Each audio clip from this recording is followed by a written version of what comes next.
G'day there guys, it's Gummers here. Today's going to be a little bit of a political one. I'll keep it as short as possible. For all the Victorian hunters, on the back of the Bondi incident, our government is giving us the opportunity to give our feedback on the firearms situation and the changes that they want to make. And they're doing that through two options. You can submit a survey, which I'll link below, and you can write a letter and submit that online as well. So click the link that I provide. It's through Engage Victoria, where we successfully were able to defeat the Great Forest National Park a couple of months ago because a lot of people, hunters included, went out and had their say. Now we've got another opportunity to do the same thing. So you're meant to be a resident of Victoria. You just complete the survey. That can be done completely anonymously, and you can submit a letter as well. No verification, no proof of identity.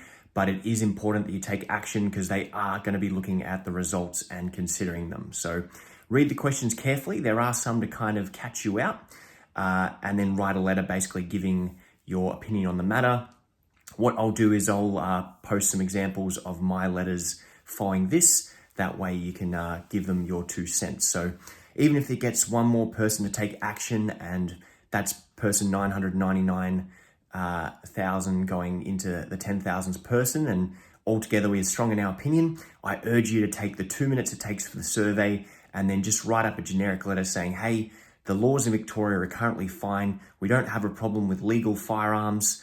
We definitely could have ASIO talking with Vic Police and making sure that the wrong kind of people aren't getting access to legally owned firearms. Let's make sure people on terrorist watch lists don't end up with firearms licenses, but any additional changes to laws are complete oversight. We already have tough laws. We already have a very strict and thorough process to follow. The problem isn't the guns. It's the fact that in this incident, which happened in another state and was the first incident in 29 years, that's a pretty good indication to me that the laws are working just fine.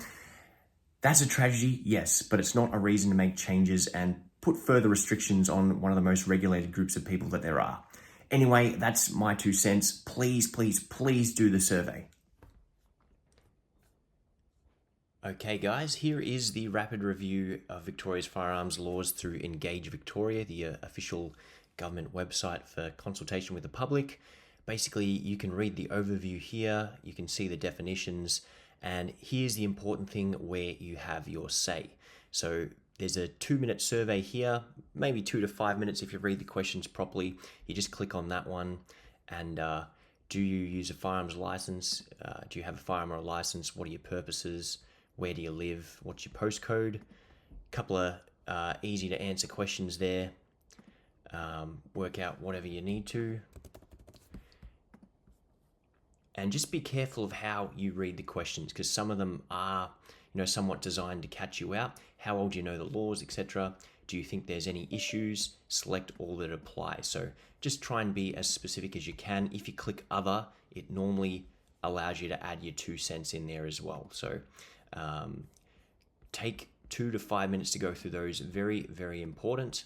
And then have your say document upload. So basically just write a letter in Microsoft Word or whatever word processor you use. You click Start Survey, and that will allow you to upload a PDF or a Word document or whatever there that they can read. So it might have some guidelines on what they prefer, but just make sure it's a file that can be opened straight away and read there. But the main thing is you take action. It's the last 24 hours to do it, so have your say. And looking at Tasmania, the results have been overwhelmingly against any sort of law changes there. 9 people against for every 1 person that's for. So we want to have that same thing happen here in Victoria.